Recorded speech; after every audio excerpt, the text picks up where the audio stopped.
It's July 2015, and you're in Baltimore, a city of roughly 620,000 people squeezed into 92 square miles. What's up? It's your boy Stevie83, and I'm back with another react. You know what I'm saying? Today, we're reacting to Baltimore's deadliest month. 45 M's in 30 days. Let's get it. Let's go. These people crazy. 3 months have passed since Freddie Gray's death sparked protests and nightly curfews, but the tension never settled.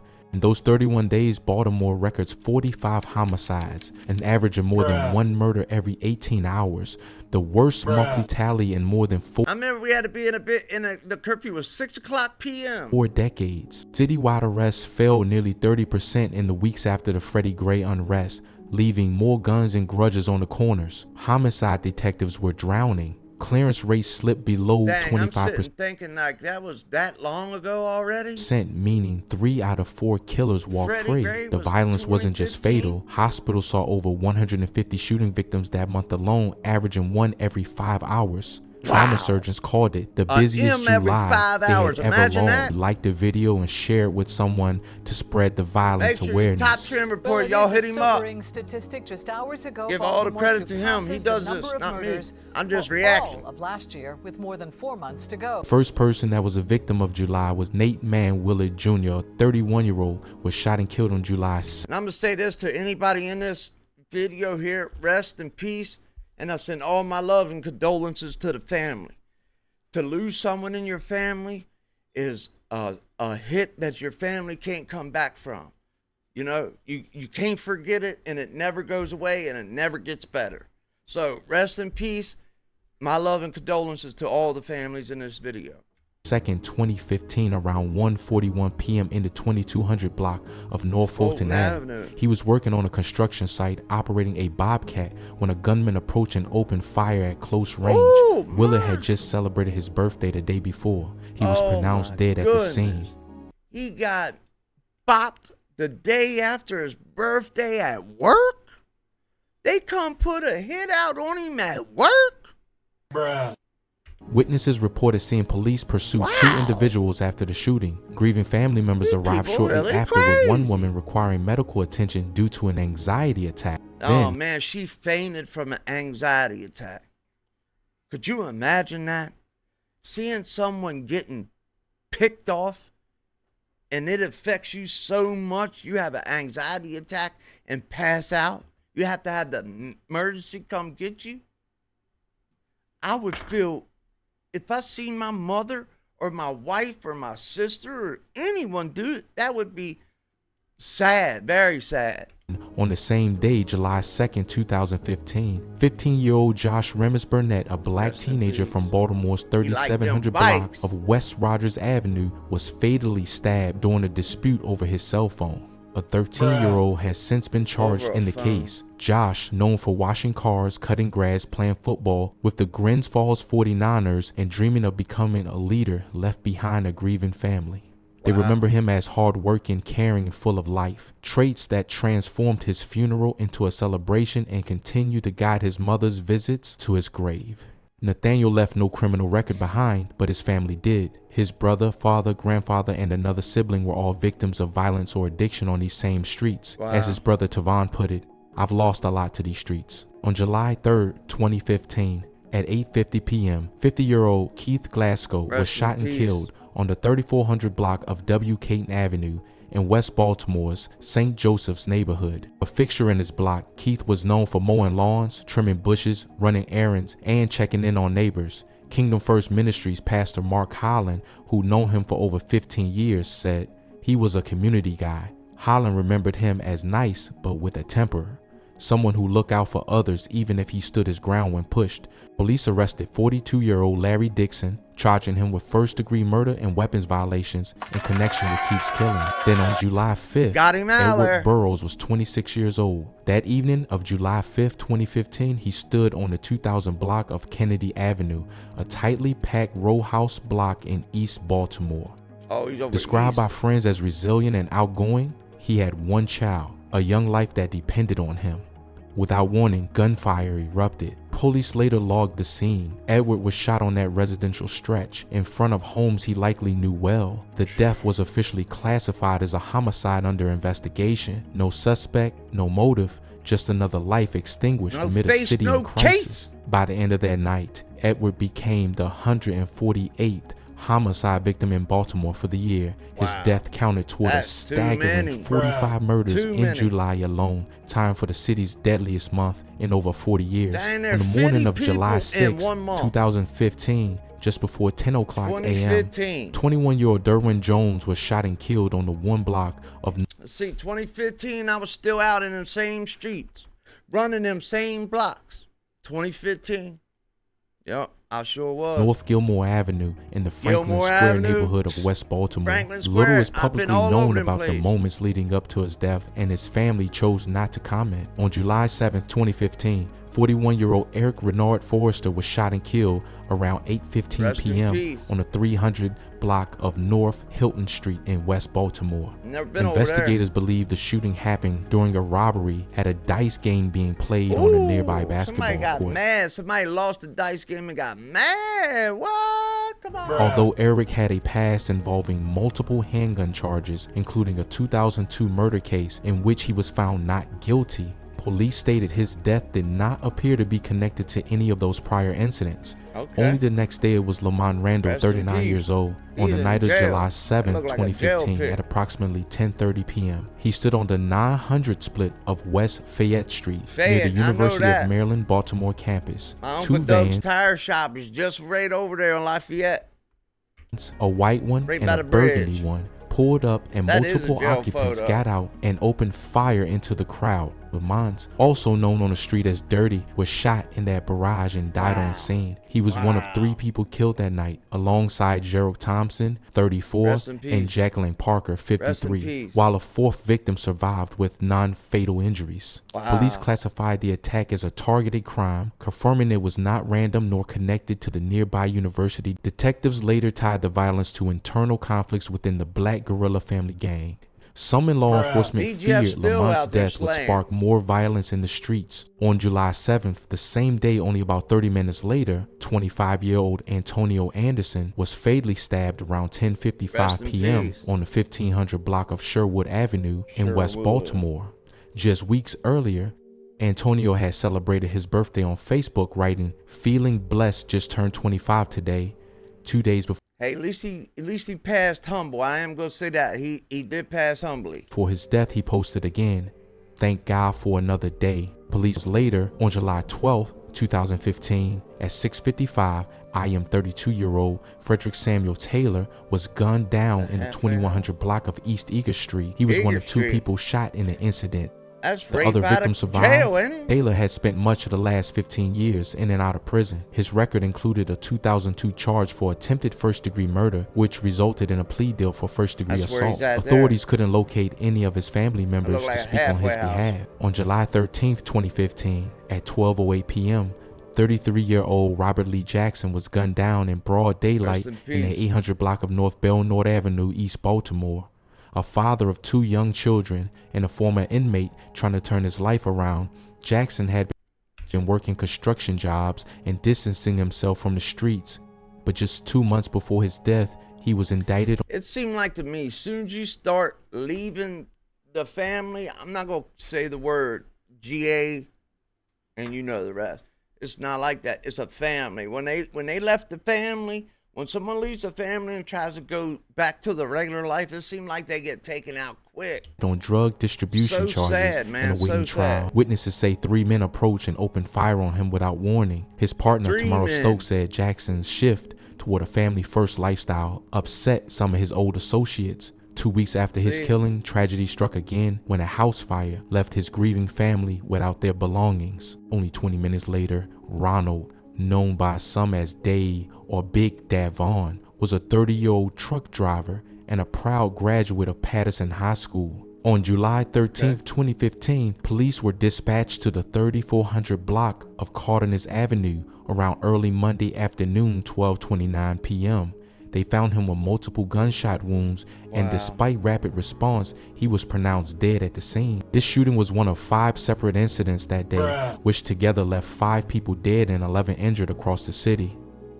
Officials later said they believed multiple shooters were involved and were reviewing surveillance and witness footage, not yet certain if the violence was targeted or indiscriminate. On July 15, 2015, at 1:12 a.m., 16-year-old Teron Singleton was shot in the 3500 block of West Garrison Avenue. He was one of 4 people wounded in the incident. 4 people? His friends rushed him to Sinai Hospital, where he died from his injuries. Sad, man. A student at Baltimore Community High School, Teron was known for riding and repairing dirt bikes and had a talent for working on anything mechanical. On July 15th at the 6000 block of Belle Vista Avenue, 22-year-old Delvin Trusty lost his life to gunfire in the middle of another afternoon shooting. Police reports identified him at that location, confirming he was shot and later pronounced dead by responding officers. That same day, Baltimore saw 4 people fatal and 7 injured across multiple shootings. Delvin's death was part of this grim cluster. On July 15, 2015, at 5:20 p.m., 33-year-old Damon Tisdale was shot and killed in the 1 block of North Carey Street. He had been out of jail for just 2 weeks after an attempted murder charge was dropped. A certified mechanic, Tisdale was trying to get his life back on track and had planned a summer trip with his daughter. Police believe the shooting may have been retaliation. No suspects have been identified. Just when it seemed like things couldn't get any darker, tragedy hit a home on the 8900 block of Yvonne Avenue in Perry Hall. In the early morning hours of July 17, 2015, police discovered 12-year-old Julian Rory Jr. and his 10-year-old brother Ian Rory, both shot and killed by their own father, Julian Rory Sr., who then turned the gun on himself.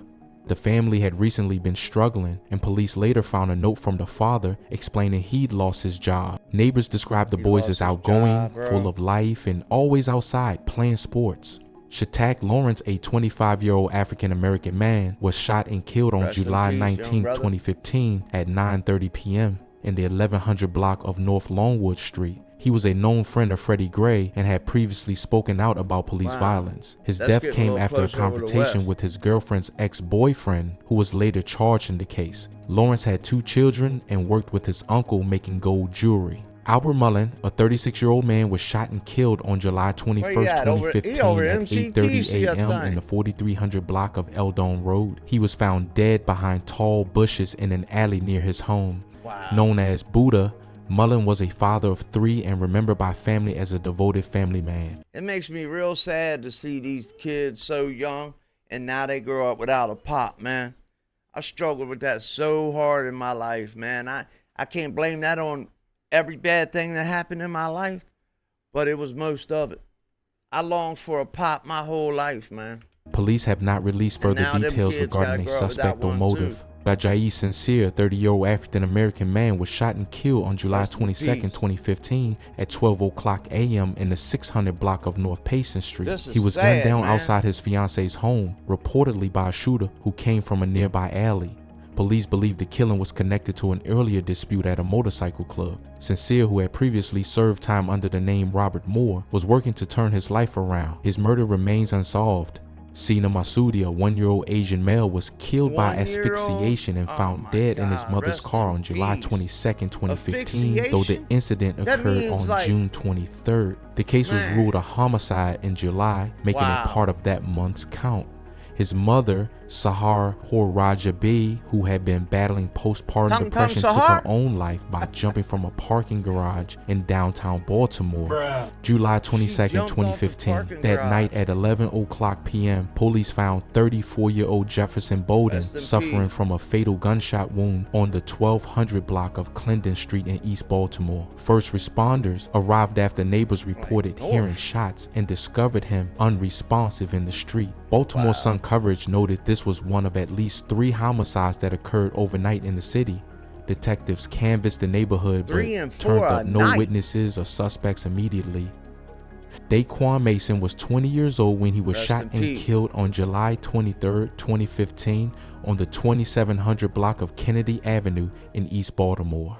That afternoon, police responded to a report of gunfire and found Daquan lying in the street. He had suffered fatal gunshot wounds and was pronounced dead at the scene. His death was part of another bloody 24 hours in Baltimore, following at least 2 other homicides reported overnight. A warm July evening in northwest Baltimore, July 23rd, It's hot outside. It's a good enough reason. Ain't that what they said?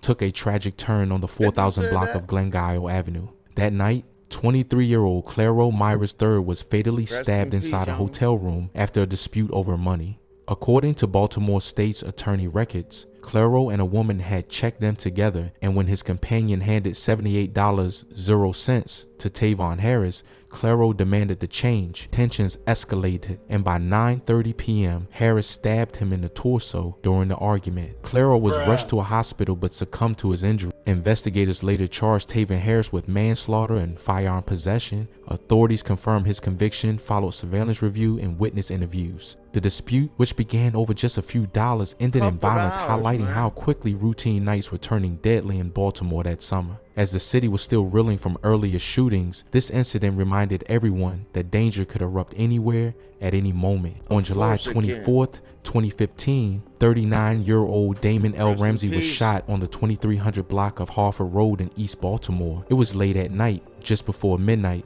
when police responded to reports of gunfire and found him lying in the street with a gunshot wound to the back of the head. He was rushed to the hospital, but died a short time later. Investigators later arrested 59-year-old Maurice Page, charging him with first-degree murder. The shooting was one of several acts of violence in the city that weekend, adding to a summer that was already marked by relentless loss. On July 25, 2015, shots rang out on the 1800 block of Saratoga Street in Baltimore. Charles Diggs, 37 years old, was found in the street with gunshot wounds and died before he could make it to the hospital. Police arrived quickly and started searching for clues, but no arrests were made that night. It was the night of Sunday, July 26, 2015, when 23-year-old Marcus Tafari Samuel Downer was walking near the 5500 block of Reuben Avenue. That evening turned tragic when shots rang out. Marcus was struck and pronounced dead at the scene. WBA-TV later reported it was one of 3 fatalities amid a weekend that left 14 people shot across Baltimore. On July 26, 2015, 26-year-old Jaswinder Singh was shot and killed during a robbery on the 4800 block of Alhambra Avenue in West Baltimore. He was working as a delivery driver when he was targeted by a group of men that night.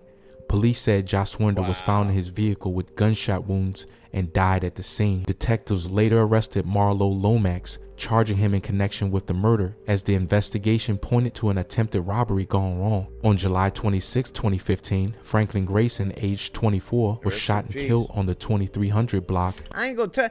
I would have bought a couple packs of them socks off of that guy. Y'all seen him?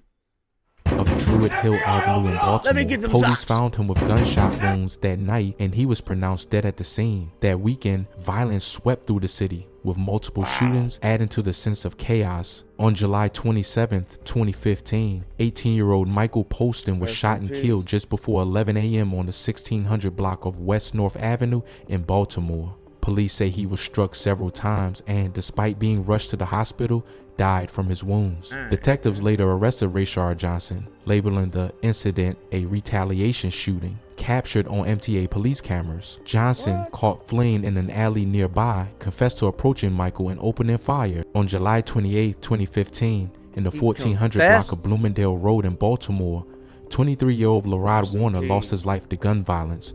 Police responded to reports of a shooting and found Warner suffering from gunshot wounds. Despite efforts to save him, he was pronounced dead at the scene.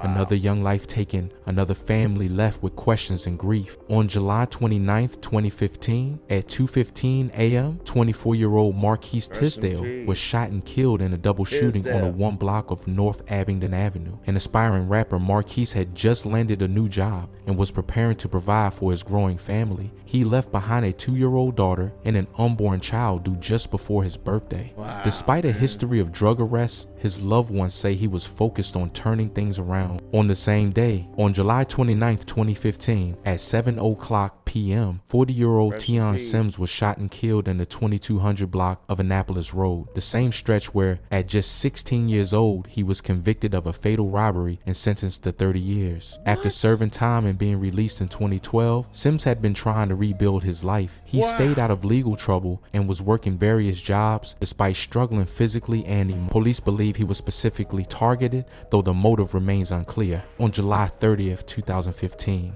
at 11:38 a.m., 18-year-old Jermaine Mitter was shot Rest in and peace. killed in the 3400 block of Elmore Avenue. His death struck a personal chord within the Baltimore Police Department. His uncle, Detective Roderick Mitter, was on duty when he received the devastating news. The tragedy came just a year after the detective lost his own brother, Charles Mitter, to a stabbing and shooting. Jermaine's killing marked another painful chapter of loss for the Mitter family, this time claiming a young man just beginning his adult life. On July 30th, 2015, 29-year-old Dante Dixon Jr., a rapper from Baltimore, was shot and killed in the 4500 block of Edmondson Avenue. News of his death spread quickly through the city, shaking the local music community and those who knew him personally. Police found Dante with gunshot wounds, but despite efforts, he did not survive. The investigation into his killing left many questions unanswered. Like, what is these doctors doing? But his impact on Baltimore's rap scene and the pain of his loss are still felt today. Gregory Tynes, a 59-year-old African-American man, was shot and killed on July 31st, 2015, at 12:00 p.m. in the 2900 block of Spring Hill Avenue. That's going to do it for us today, guys, man. Make sure you do what you're supposed to do with the video, please. I'm trying to make it. I want a plaque, man. Y'all can help me get a plaque. 100,000? That's all I want. 100,000 subscriber plaque. Give me that and my life has been fulfilled. I thank y'all, man. Much love. We'll see you tomorrow. Peace.